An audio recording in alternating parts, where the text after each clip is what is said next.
Maintenant, je reprends les postes. Je commence depuis devant. Parce que derrière, ça va pas trop mal, on n'a pas trop pris de goal ces temps.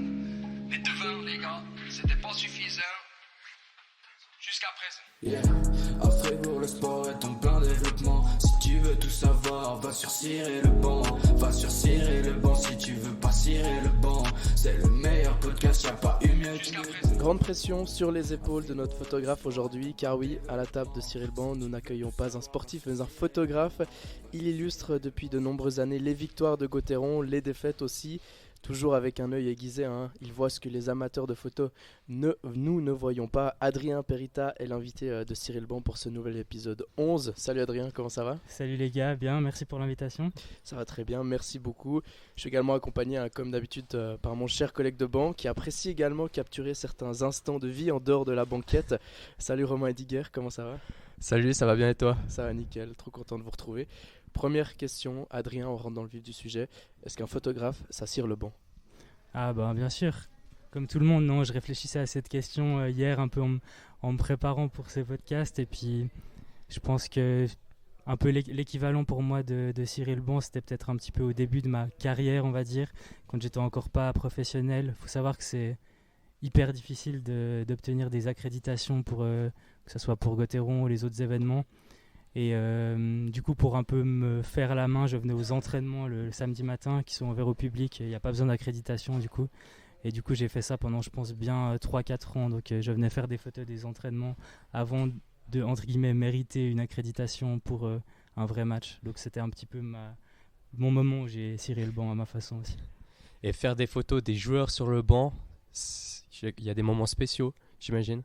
C'est un peu là les instants qu'on voit pas forcément nous les supporters. Ouais, c'est clair. J'aime bien en tout cas pendant un tiers durant le match de me mettre assez proche du banc des joueurs et puis d'avoir justement ces moments où tu as les gars qui reviennent au banc, qui parlent entre eux, où il y a le coach aussi qui donne ses instructions quand il y a des temps morts. Donc c'est vrai que ça fait des moments cool et on voit pas forcément toujours à la télé cette vue du banc. Donc c'est assez cool, ouais, effectivement. Tu t'es remis de ce millième match de Julien Sprunger ce week-end ?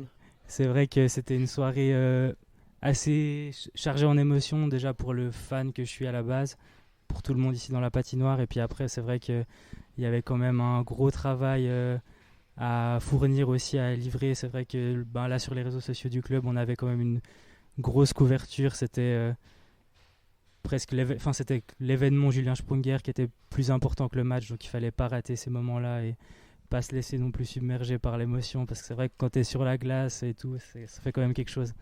Du coup, tu peux nous rappeler, tu travailles pour qui alors, à l'heure actuelle ? Alors, je travaille pour l'agence Up to You, donc c'est mon emploi principal, on va dire. Et après, je travaille pour le club, pour Fribourg-Gauthieron en tant que photographe officiel. Et je fais aussi régulièrement des mandats pour la presse, par exemple Keystone ATS ou La Liberté ou La Gruyère. Donc, voilà. Et aujourd'hui, tu vis pour ça ? Exactement, ouais, ça fait, je pense, 5 ans que je vis uniquement de la photographie. Alors, on va parler dans ce podcast de 3 thèmes. Les 2 premiers vont être un petit peu liés. On va parler de la naissance, ta passion, comment tu as commencé, un petit peu sur le tas, comme tu nous disais. Ensuite, on va parler de Fribourg-Gauthieron, aussi des stages aux États-Unis. Et on va parler ensuite, dans le 3e thème, de ton album de New York, l'agence Up to You et tes futurs projets personnels. Romain, on commence directement. Allez, alors peut-être la première question, comment elle est née cette passion pour la photographie ? C'est une bonne question, j'ai pas vraiment trouvé la réponse encore, mais je pense que c'est venu assez naturellement. Quand j'étais petit, je sais pas, j'avais vu une fois dans un magasin un appareil photo un peu genre jouet, enfin tu te demandes vraiment si ça faisait des photos. Je sais pas pourquoi, j'avais été attiré par ça, je le voulais absolument. Et du coup, c'est un petit peu comme ça que j'ai commencé. Et du coup, il faisait vraiment des photos, donc c'est un peu comme ça que j'ai commencé quand j'avais, je sais pas, je devais avoir genre 5 ans comme ça. Et après, ça a continué de grandir. Je me suis intéressé aussi à tout ce qui était dans la presse. Enfin, je découpais les photos dans les journaux et tout. Donc voilà, puis ça a continué de grandir petit à petit. Tu me disais, tu es un fan de Gauthieron depuis que tu es tout petit. Tu allais photographier les entraînements le samedi matin. Est-ce que tu te souviens un petit peu de tes premières photos ? Puis si tu les revois aujourd'hui, tu dirais quoi ? À l'époque, je les trouvais incroyables. J'étais super fier de pouvoir photographier Christophe Baluet, Julien Sprunger et tout ça. Et puis maintenant, quand je les vois, c'est une cata, quoi. La netteté, elle est sur l'arrière-plan, il n'y a rien qui va. Mais Après, il faut bien commencer. Enfin, c'est cool, je vois que je me suis bien amélioré depuis du coup. C'était quelle équipe à l'époque? Alors vraiment, quand j'ai vraiment commencé à m'intéresser, je pense que c'était 2010-2011 par là autour. Ouais. Donc il y a encore quelques gars qui sont là maintenant, il y en a pas mal d'autres qui ont déjà pris leur retraite aussi. Ça fait plus de 10 ans que tu photographies les dragons, tu as commencé très jeune, hein, comme tu me disais. Est-ce qu'un lien spécial a grandi entre toi et certains joueurs de Gauthieron? Ben, c'est clair, à la base, quand j'étais supporter, j'ai eu l'abonnement pendant plusieurs saisons aussi, du coup de voir je sais pas, des gars comme Sprunger, Bikoff. Enfin, Sprunger, c'était un peu mon idole quand j'étais petit, j'avais son maillot et tout. Et puis, à force, du coup, avec les années d'être toujours par ici, de faire un petit peu partie de l'équipe, du staff en quelque sorte, tu crées aussi un peu des liens. Et je me souviens la première fois qu'une fois j'avais croisé Sprunger en ville, genre à Manor, et puis il m'avait dit salut, puis je me suis dit purée, c'est ouf, il sait qui je suis. Et puis quand je repense à ça, ça me fait un peu rigoler parce que maintenant, du coup, il y a des gars qui jouent dans l'équipe, c'est mes potes, des gars comme Marchand, comme ça, on a à peu près le même âge. On se connaît depuis plusieurs années, même avant qu'ils soient dans la première équipe aussi. Et puis du coup, d'avoir pu créer un peu ce lien d'amitié, on peut dire, avec certains joueurs, c'est hyper cool, quoi. Puis la saison 2013, la saison de la finale où ils perdent contre Berne, t'as un souvenir particulier de cette saison-là? Ouais, alors cette saison-là, j'étais encore pas comme photographe officiel, du coup j'étais dans les gradins. Et j'avais fait tous les matchs à Fribourg. Je venais aussi à la patinoire à 17h30 pour être sûr d'être hyper bien placé dans les gradins. Enfin, c'était la folie, quoi. Donc, match contre Zurich aussi, ou comme ça, en demi-finale, c'était des beaux moments. Ouais. T'as déjà eu l'occasion de revenir dans les gradins où finalement le travail te prend trop de place? Alors là, ces dernières saisons, j'essaye toujours de faire au moins un match par saison en gradin. Les 2 dernières saisons, je l'ai fait en faisant aussi des photos, mais avec un petit appareil argentique, donc on va dire moins pro. Enfin, je devais pas traiter les images en live et tout, donc c'était plus pour montrer un petit peu l'ambiance et tout. Et puis c'était cool, mais des fois, presque quand je suis en gradin, je regrette quand je vois qu'il y a des occasions ou des trucs un peu qui se passent. Je me dis ah mince, j'aurais bien aimé être là au bord de la glace pour pouvoir faire ça. Mais j'essaye de temps en temps quand même 1-2 fois par saison de faire ça. On a légèrement évoqué le 1000e match de Sprunger. Tu avais une pression supplémentaire ce soir-là, un peu peur de ne pas être au bon endroit, au bon moment? Ouais, c'est sûr que tu peux pas demander aux gars de refaire la salutation devant le public ou comme ça. Donc ça, c'est des moments qu'il faut pas rater. Après, avec l'expérience, je sais aussi quand même plus ou moins où je dois me placer. Et puis, je connais un peu comment ça se passe sur la glace à la fin du match. Donc, je me mets toujours un peu la pression, mais en soi, j'ai réussi à avoir tout ce qu'il fallait. Donc, ça s'est bien passé. Tu peux nous raconter un jour de match, lorsque tu travailles, par exemple, pour Gauthieron, pour Keystone, combien de photos tu fais, combien de temps ça te prend, comment tu les choisis, comment tu les traites, où tu te places? À quel moment t'arrives aussi à la patinoire? Du coup, pour un match, on va dire comme le dernier match, là, je suis arrivé à la patinoire déjà vers 17h pour faire des photos de l'arrivée des joueurs quand ils arrivent à la patinoire. Après, du coup, je vais éditer ces images-là pour qu'on puisse déjà faire un post. Les joueurs sont prêts, tout ça. Ensuite, peut-être des fois quelques photos de l'échauffement ou de la préparation avant le match. Et puis après, le match. Donc, un match, ça peut varier, mais un match comme le match justement du 1000e de Sprunger, c'est plus de 1000 images qui ont été faites durant cette soirée-là. Et ce qui est chaud, c'est qu'il faut les sélectionner, les traiter et puis les envoyer pratiquement en live. Donc ça veut dire qu'à chaque tiers, on court à la salle de presse avec les autres photographes, sélectionner les meilleures images, les envoyer pour que ça soit posté pratiquement en live. Donc c'est un peu ça le challenge. Après, c'est vrai qu'il y a quand même un peu d'adrénaline. J'ai peut-être pas autant que les joueurs, mais quand même, c'est quand même un moment assez stressant, mais assez cool aussi. Puis comment tu fais pour éditer 1000 photos comme ça en 15 minutes, je veux dire? Alors du coup, je les sélectionne déjà sur mon boîtier durant le match. Donc il y a une action, je fais peut-être 25-30 photos de l'action, aussi un goal. Et après, je les repasse sur mon boîtier, puis je tag, je note, si tu veux, les photos qui sont potentiellement les meilleures. Comme ça, je les importe sur mon ordinateur et j'en importe pas 500, mais j'en importe 40 ou 50. Et puis après, du coup, je les passe en revue.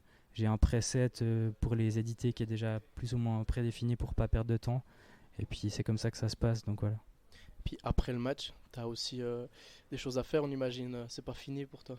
Exact, ouais. Du coup, après le match, ça dépend. Si on a une victoire, j'ai de toute façon un petit peu plus d'images des joueurs qui vont saluer le public ou des derniers goals, des célébrations. Donc c'est toujours cool aussi de faire un post. Comme ça, les gens, ils rentrent à la maison, ils vont sur Instagram et puis ils voient directement les joies de la fin du match. Donc ça, c'est vrai que après le match aussi, ça dépend, mais ça peut me prendre entre 30 minutes comme 1 heure et quart quoi, de retouche encore après le match. Tu parlais dans un épisode de Point de vue de la Liberté que tu n'avais pas accès à toutes les zones de la patinoire, notamment peut-être, j'imagine, le vestiaire. Est-ce que ça a changé avec cette nouvelle patinoire ou est-ce que c'est toujours le cas ou comment ça se passe à ce niveau-là? Ça, c'est vrai. Je pense qu'en Suisse, un petit peu comme tout, mais on est un petit peu en retard encore par rapport, par exemple, aux États-Unis où c'est hyper ouvert par rapport à ça. Peut-être aussi dans la culture, c'est un petit peu différent ici. Après, avec les années, c'est vrai qu'il y a la confiance aussi qui s'est installée et que du coup, maintenant, c'est plus facile d'avoir des accès un peu dans les zones, on va dire, qui sont normalement pas accessibles à la presse ou comme ça. Donc, quand je fais les photos pour le club, oui, j'ai plus d'accès pour que ça soit à l'entrée des vestiaires ou après le match aussi. Parfois, c'est aussi possible. Et puis, c'est des trucs cool et qui sortent un petit peu de ce qu'on voit dans la presse ou justement quand on regarde le match à la télé. Où est-ce qu'elle se trouve la difficulté dans ton métier? Tu parlais aussi dans un podcast de la saleté des plexiglas. Ouais, c'est vrai que ça, on se rend pas forcément compte, mais du coup, en Suisse, en tout cas, on doit photographier depuis derrière les plexis et ils sont hyper sales du coup parce qu'il y a les traces des pucks, des shoots. En plus, il y a pas mal de reflets vu qu'il y a des publicités lumineuses derrière. Du coup, dès qu'on a un petit peu d'angle comme ça, en fait, la plupart des photos que je rate, c'est pas parce que j'étais pas prêt ou qu'elles sont floues, c'est parce qu'il y a un reflet du plexi ou parce que le plexi était sale. Et le plus compliqué, je dirais, à Fribourg, c'est la bière. Parce que malheureusement, il y a des gens qui jettent leur bière, qui visent l'arbitre, qui jettent leur bière comme ça. Et du coup, ça arrive sur les plexis. Donc, en fait, on peut plus photographier à travers. Ça, c'est une chose. Et la deuxième chose, c'est quand on se prend, nous, des bières dessus, justement. Et j'ai eu plusieurs fois des problèmes avec du matériel, mes appareils qui étaient endommagés, en fait, parce que je reçois de la bière dessus. Puis que du coup, après, ils fonctionnent plus. Donc ça, c'est un peu la partie un peu relou de mon travail, on va dire. Tu factures au club, du coup les réparations de on n'est encore pas tombé d'accord sur ça, mais... Comment est-ce qu'on peut se distinguer des autres photographes? Est-ce que c'est prendre en photo le moment un petit peu rare ou est-ce que c'est vraiment savoir se placer? Un petit peu des deux. Je pense que savoir se placer, après les photographes d'agence ou qui ont l'habitude de faire du hockey, ils savent aussi où se placer, où les bons moments vont arriver si on a de la chance. Après, c'est vrai que j'essaye de me démarquer un petit peu en ayant des images qui sortent du lot, donc ça veut dire pas d'avoir que des actions purement sportives. Alors c'est sûr, s'il y a un goal en prolongation puis une grosse célébration, idéalement je devrais l'avoir aussi, mais je pense un petit peu ma plus-value, c'est d'avoir ces petits moments un peu, même hors glace, ou comme tu disais avant, d'être proche du banc, d'avoir tout d'un coup des joueurs qui discutent ensemble, ou juste avant de rentrer sur la glace, ou même des images un petit peu plus artistiques et qui se démarquent un petit peu du côté purement photo de sport, vraiment carré, et d'avoir ces à côté un petit peu de l'émotion aussi. But en prolongation, je pense à Fourreur quand tu m'as dit ça. Ouais, j'étais là, effectivement, c'est vrai que j'avais déjà eu une grosse journée de travail avant, et puis comme tout le monde ici, et tous les personnes qui travaillaient pour le match, c'est vrai que c'était long. Et puis, petite anecdote, j'étais avec un collègue qui filmait justement les stories pour les réseaux sociaux de Gauthieron, et puis il y a eu ce goal, et par chance, c'était exactement du côté où on était, et Fourreur et toute l'équipe sont venus célébrer vraiment devant nous.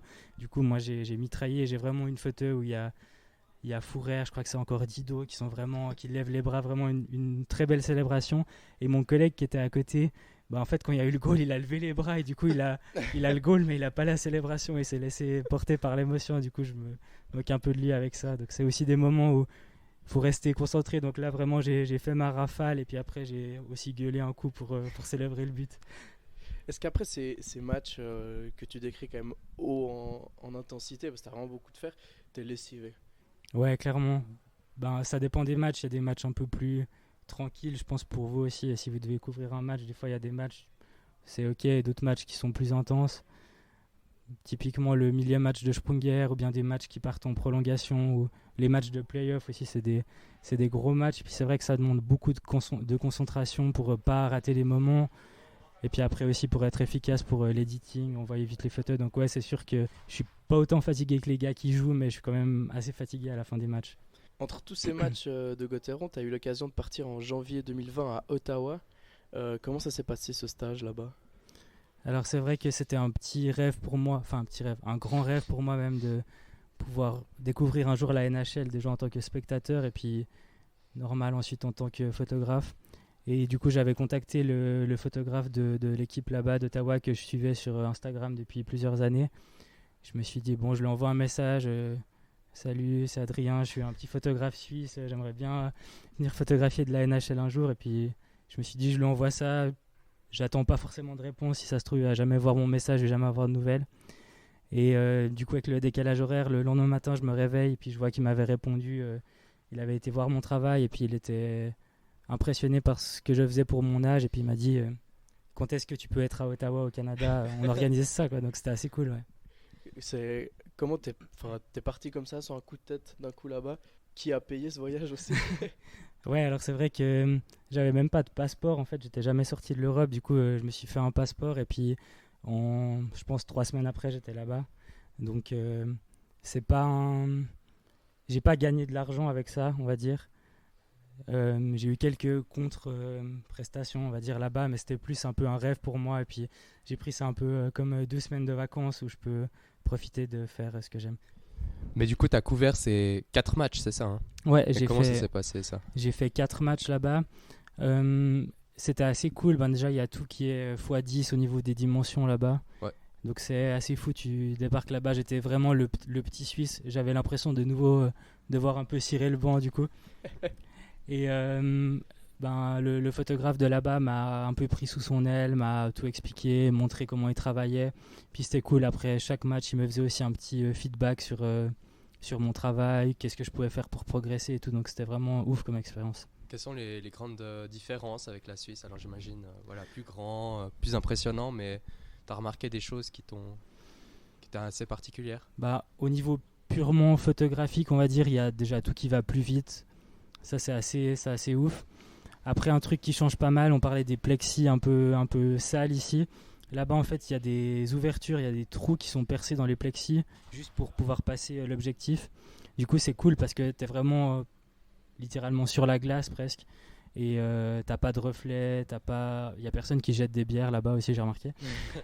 Et donc ça, c'est assez cool. Après, le truc un peu chaud, c'est que du coup, faut faire attention quand il y a une action qui vient vers toi, de refermer en fait cette ouverture dans le plexi pour pas recevoir un coup de coude ou un puck. Et j'ai une petite anecdote avec ça. Je suis retourné en fait à Montréal pour faire des photos en novembre de l'année passée. Et il y avait un match contre Pittsburgh, donc j'étais tout fou de pouvoir photographier Sidney Crosby, et toutes ces stars.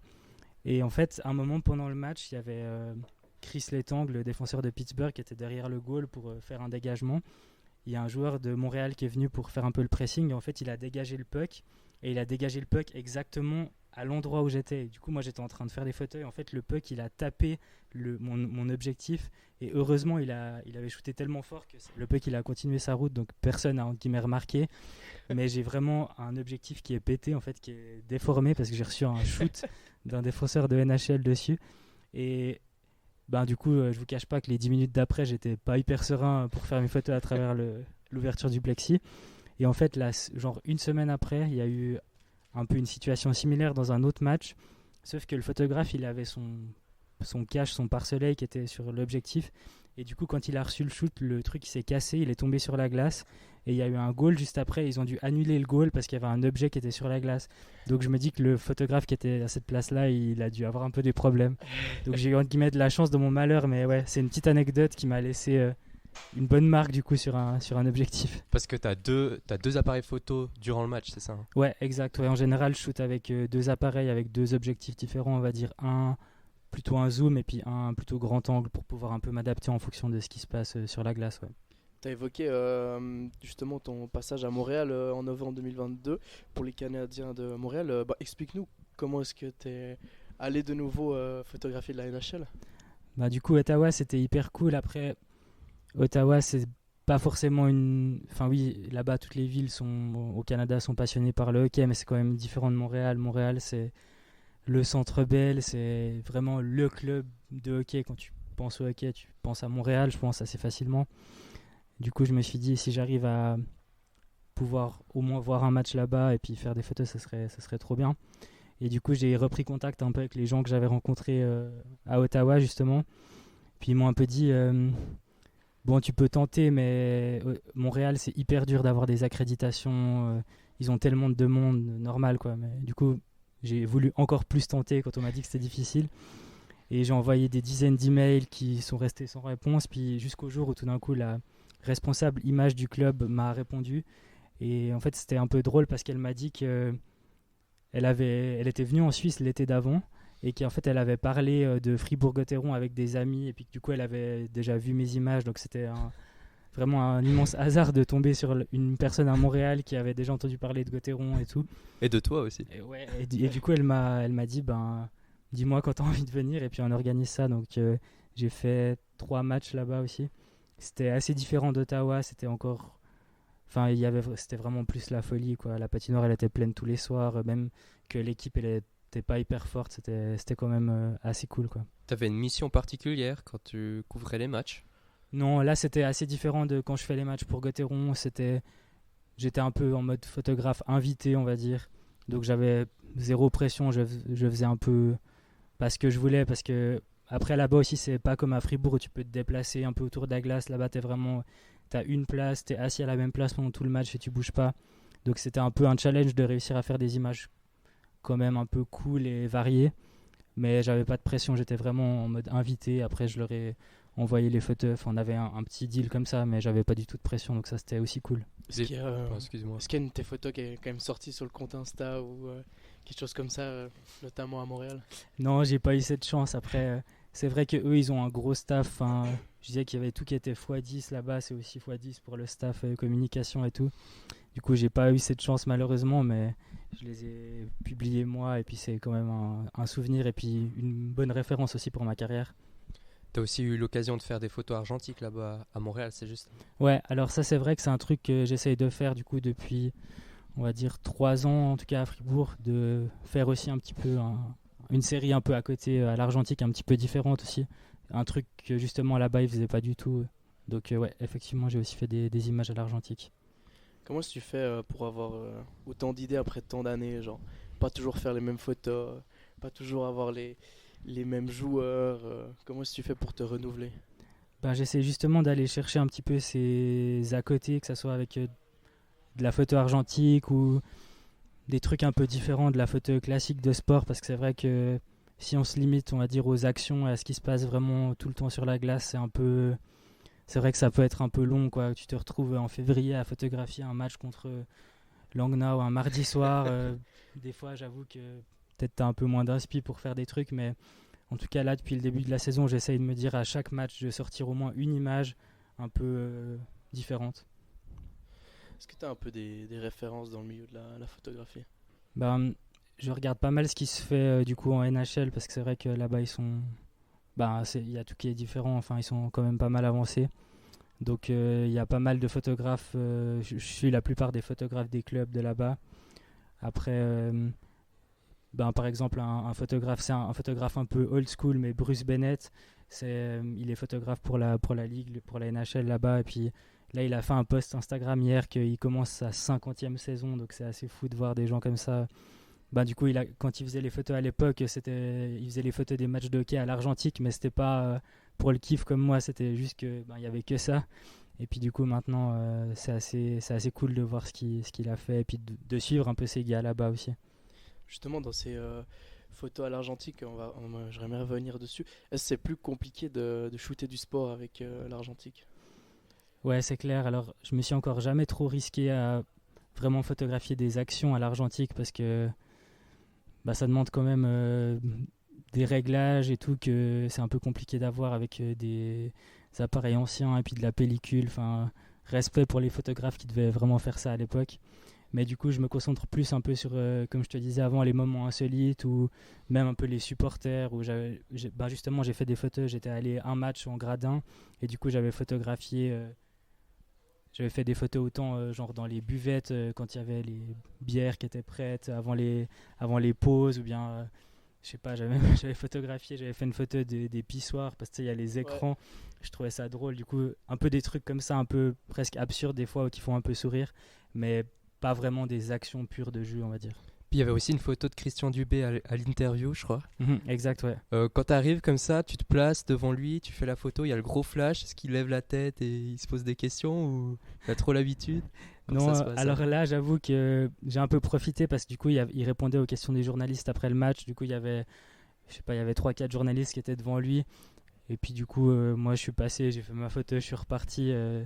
Enfin, je pense que les gars, ils ont l'habitude aussi de me voir un peu. Donc c'est vrai que peut-être il y a 3-4 saisons comme ça, je ne l'aurais pas faite, cette photo, ou pas avec le flash. Mais maintenant, même, je veux dire, même les gars, les joueurs, quand ils sont à la salle de force ou comme ça, je viens et puis je flash. Alors des fois, je me fais un peu vanner parce que je les embête un peu avec mon flash, mais maintenant, c'est ok, je pense. On voit que ces dernières années, il y a de plus en plus de personnes qui utilisent ces appareils argentiques. Souvent, c'est des amateurs. Comment est-ce que tu expliques un petit peu cet aspect, un peu ce renouveau de l'argentique? Il y a un peu ce côté nostalgique, je pense, qu'on voit un peu partout, même que ce soit dans la mode ou avec les vinyles, la musique et tout. Du coup, la photographie, ça suit un peu là-dedans. Et puis, c'est vrai que peut-être tu te prends un peu moins la tête aussi quand tu as un appareil comme ça. Tu vois pas les images que tu fais sur le moment, du coup, tu les fais. Et après, tu as aussi le plaisir de les redécouvrir dès que tu reçois les images qui ont été développées. Donc, je pense que c'est surtout ça. Et toi, comme professionnel, tu le vois un peu comment t'as l'œil aussi qui te dit ah ouais, mais ça, c'est plutôt de la photo d'amateur ou pas forcément? Quand même, je pense, j'ai quand même une petite expérience, on peut dire, dans le milieu. Du coup, j'arrive à voir un petit peu. Les loupés ou Ouais, exact, ouais. Après, je suis très, très critique avec moi-même, avec mon travail aussi. Du coup, des fois c'est vrai que je jette, entre guillemets, des photos. Je garde pas des photos qui seraient ok, mais je me mets quand même un certain degré d'exigence par rapport aux photos que je sélectionne pour qu'elles soient publiées. On vit également dans une époque, un temps où l'image est ultra importante, tout le monde consomme des photos et tout le monde peut aussi en produire, un professionnel ou pas. Comment est-ce que tu analyses cela? C'est vrai que c'est cool et j'aurais peut-être pas non plus commencé la photographie si c'était pas autant accessible. Donc ça, c'est le côté cool. Après, j'allais dire le côté moins cool, mais c'est même pas vraiment le côté moins cool. C'est juste que du coup, vu qu'entre guillemets tout le monde peut faire des images, il faut un petit peu se démarquer. Et je prends ça plus comme un challenge. Enfin, ça me fait un peu rigoler quand il y a des gens qui disent un peu pour m'embêter. Ah, mais moi aussi, je peux faire des images et tout. Je dis, ouais, pas de souci, je te donne mon matériel, je te fais aucun réglage et puis on regarde. Mais après, moi, je trouve ça cool. Enfin, ça me fait plaisir, même quand il y a des gens qui m'écrivent pour me demander des conseils et tout. Je me sens pas forcément toujours légitime vu que j'ai appris en autodidacte, donc j'ai pas suivi de formation spécifique. Mais c'est toujours cool de voir aussi des gens qui s'intéressent à ça et qui commencent la photographie. Si tu devais donner un conseil pour un jeune qui aimerait commencer un peu la photographie, tu lui dirais quoi? C'est dur.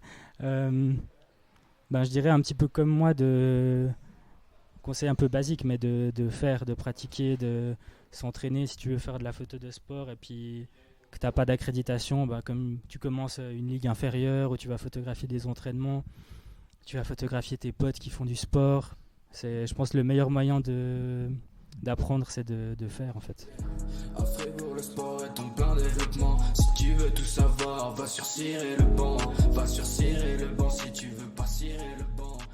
On va passer à la troisième thématique où on va parler un petit peu où tu bosses maintenant, tes futurs projets personnels et aussi ce que tu as déjà fait.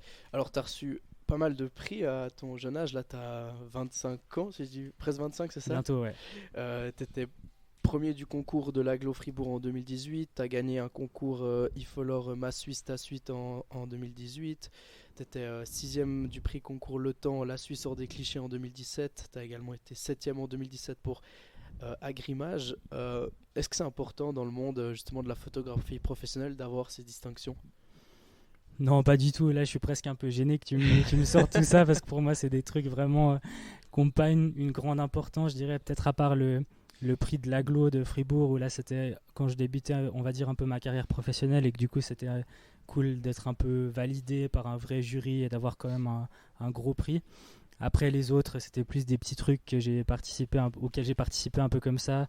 Là, on va dire, ces dernières années, j'ai plus du tout refait de concours comme ça. Enfin, ça m'intéresse pas forcément. Je pense que c'était plus un peu quand je commençais pour me convaincre un peu moi-même que c'était bien ce que je faisais et tout. Après, c'est pas forcément hyper important. Ça t'a permis justement, quand tu as gagné ces récompenses, d'un peu balayer ce syndrome de l'imposteur et puis de confirmer ce que tu voulais faire. Plus ou moins, ouais. Après, c'est un truc des fois qui revient quand tout d'un coup tu es contacté par, je sais pas, un gros client pour un gros projet. Des fois, tu te dis, ah, est-ce que vraiment je peux le faire? Bien sûr que je peux le faire sans avoir de l'ego mal placé ou quoi. C'est juste qu'il faut être aussi honnête avec soi-même, avec son travail. Et j'ai pas fait tout ça pour rien non plus, donc... Parallèlement à ça, bon, il y a ces concours. Tu as sorti un album physique sur New York. Est-ce que tu peux nous raconter un peu ce projet? Du coup, là, on sort vraiment du cadre sportif. J'aime beaucoup faire de la photo de rue aussi. Et j'étais déjà allé à New York une fois, justement après être allé à Ottawa. J'avais fait un petit tour par là-bas. Et j'y suis retourné il y a il y a 1 an et demi comme ça. Et dans le but de faire un petit fanzine, un petit magazine justement de photos de rue. Donc je suis allé là-bas, je suis parti 10 jours tout seul à New York. Et puis j'avais pas vraiment de but précis, juste je marchais 8 heures par jour pour refaire un petit peu des images. Puis c'était cool de sortir un projet physique. C'est vrai que là on parlait de l'instantanéité, d'Instagram, tout ça. C'est vrai que des fois c'est un peu frustrant parce que tu travailles pendant longtemps pour un projet, puis après 24 heures, il a déjà disparu d'Instagram presque. Et du coup là de faire un truc un peu physique, c'était cool, et puis ça m'a donné envie d'en refaire d'autres. Donc ouais. Ils sont toujours en vente Enfin, celui-ci est toujours en vente? Alors il me reste quelques exemplaires, plus beaucoup. Par contre j'ai une exclue pour cirer le banc, si jamais. J'ai un nouveau projet là qui va sortir.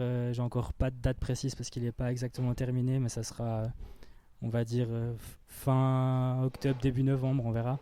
Et du coup, il s'appellera Golden Sorrow. Donc ça sera complètement différent de New York. Ça sera des photos que j'ai faites cet été au Portugal, en Algarve, avec une thématique différente, une esthétique différente, mais aussi un petit projet physique qui va sortir. On pourra le retrouver où? Alors vous pourrez le retrouver sur mon Instagram, et puis peut-être qu'on en fera gagner un aussi pour les gens qui ont écouté le podcast jusqu'ici, ce serait cool. Ah, ça c'est la classe. C'est parfait ça. Tu as également eu une participation dans le magazine Tzfol Mag, tu arrives à nous en dire un peu plus? Alors ça c'est grâce à un autre Adrien qui est journaliste aussi de Fribourg, et puis du coup il m'a contacté parce qu'il faisait un sujet sur le FC Fribourg et que ça serait cool si je pouvais illustrer ce sujet avec mon esthétique. Donc j'aime bien les images un peu des fois, que ça soit de nuit ou des ambiances un petit peu cinématiques, on va dire. Et du coup j'ai pris ce challenge, et puis du coup c'est vrai que j'ai fait des photos du stade ici à Fribourg, qui est en plus tout en travaux. Donc c'était un bon challenge pour moi, mais ça rend assez bien, et puis je suis assez content de la cover. Allez lire l'article aussi si vous comprenez l'allemand. Ça illustre parfaitement un peu le FC Fribourg en ce moment, la situation en du travaux, FC. ouais. Exact, Construction en travaux. ouais. Je voulais juste revenir sur New York et faire de la photo de rue de New York. C'est quand même un truc assez, je sais pas, connu ou fait dans le monde de la photographie. C'est facile, c'est compliqué. Comment tu as vécu la chose, toi? Alors c'est vrai que c'est assez facile parce que c'est un peu le paradis de la photo de rue. Genre n'importe quelle rue tu prends, à gauche, à droite, il se passe un truc. Donc ça c'est assez cool. Après c'est vrai que maintenant, avec déjà 1 an et demi de recul, il y a des trucs que j'aurais fait un peu différents, que je trouve un peu trop faciles. Mais j'ai essayé de pas tomber trop dans ce côté cliché de photo de rue de New York. Mais c'est vrai que ça a déjà été pas mal fait. Donc c'était plus un peu un kiff perso qu'un truc vraiment hyper original. Maintenant, si on revient un tout petit peu dans le monde du sport, il y a une grosse échéance qui arrive d'ici 3 ans. C'est les championnats du monde à Fribourg en 2026. Est-ce que tu as un objectif de couvrir cet événement? Ouais, c'est clair qu'en tant que Fribourgeois, ça serait ouf de pouvoir participer à ça. Donc on verra.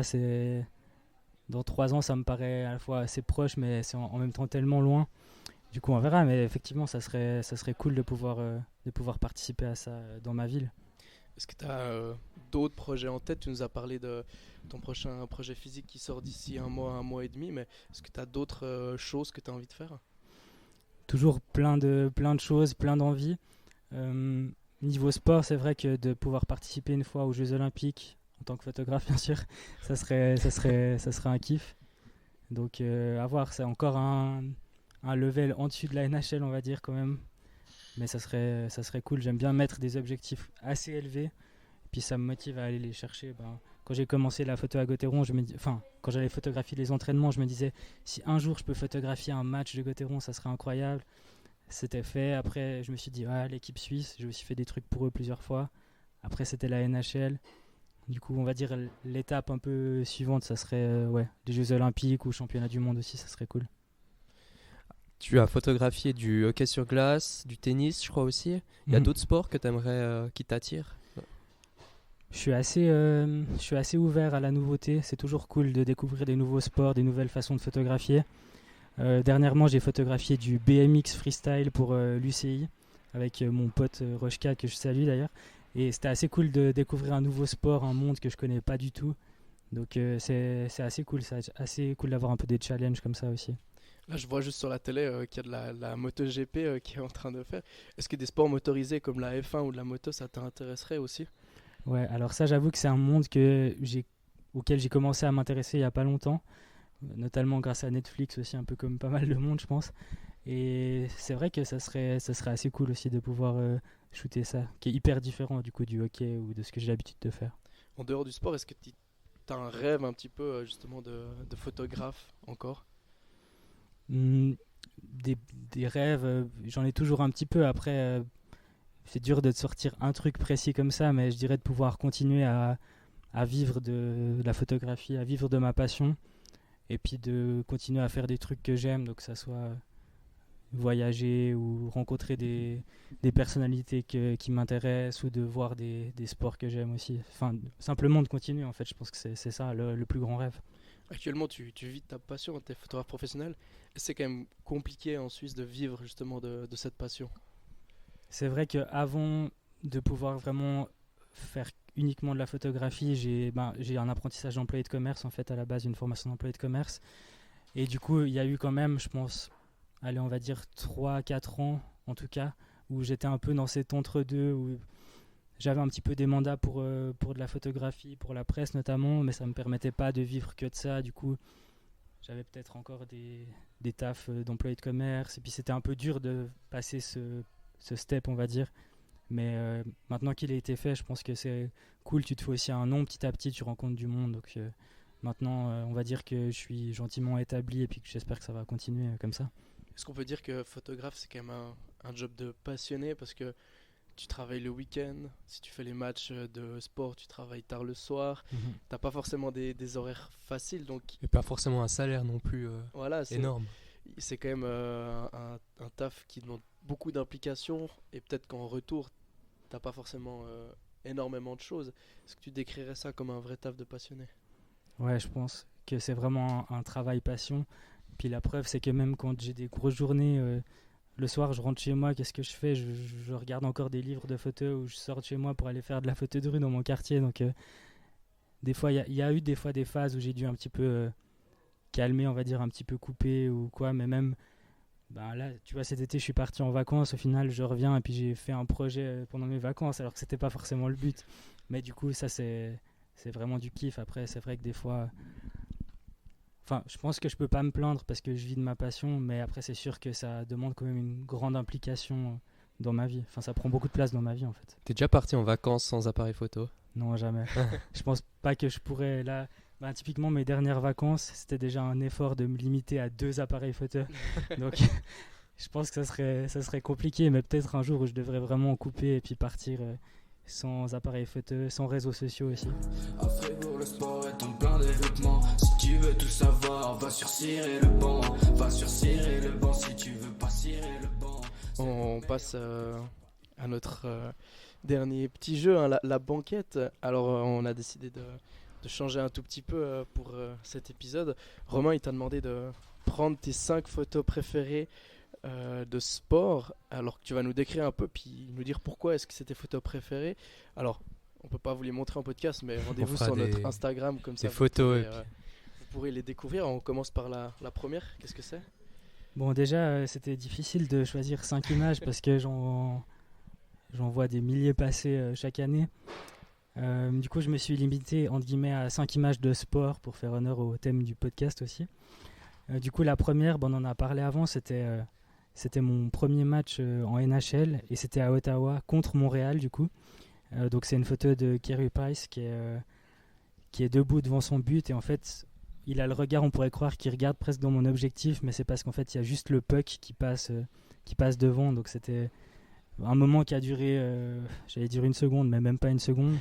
Et c'était cool d'avoir cette photo-là pour représenter un petit peu mon premier match là-bas. C'était une de ses dernières saisons finalement aussi, non? Exactement, ouais. L'avant-dernière, juste avant le Covid, je pense, ouais. En plus, tu photographies une légende de la NHL en plus. Ouais, c'est sûr que quand t'es là-bas, que t'as l'hymne du Canada et puis que t'as ces gars qui débarquent sur la glace, franchement, petite larme à l'œil quand même. Du coup, la deuxième image, c'est une image de Gauthieron. Donc on voit la silhouette d'un joueur qui sort du dragon. On voit pas le dragon parce qu'il y a de la fumée autour et la fumée, elle est éclairée par les flammes en rouge. Donc c'est une image un petit peu mystérieuse. On reconnaît même pas qui c'est le joueur. Et je la trouve cool, c'est des images que j'aime bien faire juste avant le match, quand les gars ils débarquent sur la glace. Fribourg, on a la chance d'avoir un show d'avant-match assez cool en plus. Donc ça c'est une image que j'aime bien aussi. Pour une image comme ça, t'as beaucoup de réglages?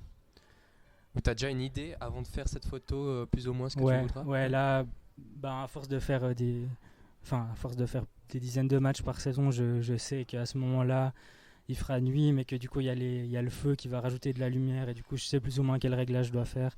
Après il y a toujours un peu ce truc de la fumée qui est un peu incertain. Certains matchs ça peut te faire des images hyper cool comme celle-ci, puis d'autres matchs il y a beaucoup trop de fumée, du coup tu vois rien. Mais là ouais, je suis plus ou moins quand même préparé à ça. Ouais, le contraste il est super sympa. Ouais. Je pense pour la question pour qui veut gagner ton projet, il faudra deviner qui c'est le joueur en fait. Ah ouais, alors il faudra que moi-même j'aille checker parce que mais ouais, ça peut être pas mal effectivement. Puis là, ouais, celle-là, la troisième, je l'ai vue passer sur les réseaux, elle est vraiment vraiment cool. Donc ouais, ça c'est une photo argentique comme on en parlait avant. Du coup c'est une photo je la considère quand même comme une photo de sport, mais en fait c'est une photo d'un supporter de Gauthieron de dos et en fait il a un gilet en jeans avec des patchs de plein d'équipes de Ligue nationale, dont le dragon de Gauthieron qui est en grand dans le dos. Et ça fait justement un peu partie des à côté que j'aime bien capturer, dont on parlait avant. Et voilà, je trouvais cool de mettre cette image aussi en avant. Celle-ci, elle était dans le cadre d'une série que tu avais fait justement sur les supporters, c'était ça? Ouais, exactement. C'était justement un des matchs où j'étais allé en gradin aussi, boire quelques bières et faire des photos un petit peu décalées comme ça. La quatrième, c'est le maestro, c'est ça, hein? Exact, donc Roger Federer, ça c'est vrai que c'était, en tant que fan aussi de tennis, on n'en a pas trop parlé, mais c'est vrai que j'aime bien aussi le tennis, enfin pas que le hockey.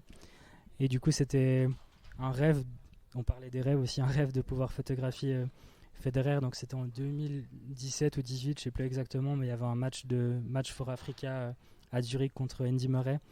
Et du coup, j'étais encore pas photographe professionnel à ce moment-là, j'étais encore en apprentissage d'employé de commerce et du coup j'avais contacté l'organisation pour essayer d'avoir une accréditation. Bien sûr ils m'avaient répondu non parce que j'avais aucune légitimité, je travaillais pour personne et tout. Et du coup pendant plusieurs mois je relançais un peu, j'essayais de négocier. J'avais mes premières publications dans les journaux à cette époque-là, du coup à chaque fois que j'avais une publication je l'envoyais à la personne qui s'occupait des accréditations pour lui dire regarde j'ai une publication, je travaille un peu pour la presse. Et puis genre 2 jours avant elle m'a écrit bon c'est tout bon, t'as le droit à ton accréditation. Du coup je suis parti à Zurich photographier ce match et puis c'était franchement là les frissons quoi de voir Federer. Et puis en plus à la fin du match j'ai eu la chance de pouvoir lui serrer la main en zone mixte et tout, donc ça c'était vraiment un beau moment. Je me suis vraiment senti un peu comme un fanboy à ce moment-là. C'était vraiment cool. C'était dur de photographier du tennis? Ouais, alors c'est sûr que surtout à l'époque j'avais peut-être pas encore le matériel que j'ai maintenant. Ça va super vite, donc on voit typiquement sur cette photo c'est pas une photo parfaite de tennis parce qu'il n'y a pas la balle, c'est pas forcément un moment de sport on va dire incroyable, mais je la trouve cool. Enfin, je trouve que elle représente bien aussi le joueur, hyper élégant et tout, et puis elle est vraiment symbolique aussi dans ma carrière. Et puis on termine avec de nouveau du hockey si je dis pas de bêtises. Alors non, justement c'est un petit piège. T'es tombé dans le piège parce que c'est une image floue. Et du coup c'est un petit peu ce que je parlais avant aussi, j'essaye d'apporter un peu un côté artistique à la photo de sport et de sortir un petit peu du côté vraiment on va dire un peu photo de presse ou hyper carré. Et du coup, c'était justement du BMX, donc on devine un petit peu les deux là, roues sous du cet vélo angle-là. et les jambes de la personne. Et c'est une image floue, un peu abstraite. On pourrait penser que c'est presque de la peinture ou comme ça. C'est un truc que j'aime bien faire. Alors c'est soit ça passe un peu, soit ça casse auprès des gens. Il y a des gens, certains de mes potes qui adorent, qui trouvent que c'est les photos les plus stylées de mes séries quand je fais des séries avec des images normales. Et d'autres personnes qui détestent, ou un peu les boomers des fois qui me disent c'est un peu dommage que ta photo elle soit floue. Pour un photographe c'est un peu embêtant. Ça me fait bien rigoler, mais du coup ça c'est un truc aussi que j'aime bien mettre en avant dans mon travail aussi. Ça reflète assez le monde du sport, quoi, le mouvement. Exact, ouais. En plus dans des sports comme ça qui vont super vite, c'est cool de jouer un petit peu avec ça. Merci beaucoup pour tes 5 photos. Je pense que ça n'a pas dû être facile d'en sélectionner 5. Non, comme je disais, j'aurais peut-être choisi 5 photos différentes si tu me redemandes dans une semaine. Mais... Puis on t'a même pas demandé de prendre 5 photos de toi hors du sport en plus. Non, ça on aurait dû repousser l'enregistrement. Je pense que je réfléchisse encore un peu. Mais en tout cas, merci beaucoup Adrien de nous avoir accordé du temps pour nous parler de ta passion. On peut te retrouver où alors, toutes ces photos, si on veut les voir? Sur Instagram principalement, j'imagine. Exact, ouais. Du coup sur Instagram, Adrien Perita, Facebook aussi. Et j'ai aussi un site internet qui est un petit peu moins mis à jour, mais je pense principalement sur Instagram, ouais. Sinon, on peut te retrouver au bord de la patinoire assez souvent, je pense. Exact. N'hésitez pas à me faire salut si vous êtes dans les gradins. Ne lancez pas de bière. Lancez de bière, exactement. Merci, c'est cool. Merci beaucoup. Et puis, Romain, nous on se retrouve d'ici quelques semaines pour un nouvel épisode. Exactement. Merci bien. Merci les gars. Ciao, ciao. Ciao, ciao. Va sur cirer le banc, va sur cirer le banc si tu veux pas cirer le banc. C'est le meilleur podcast, y'a pas eu mieux.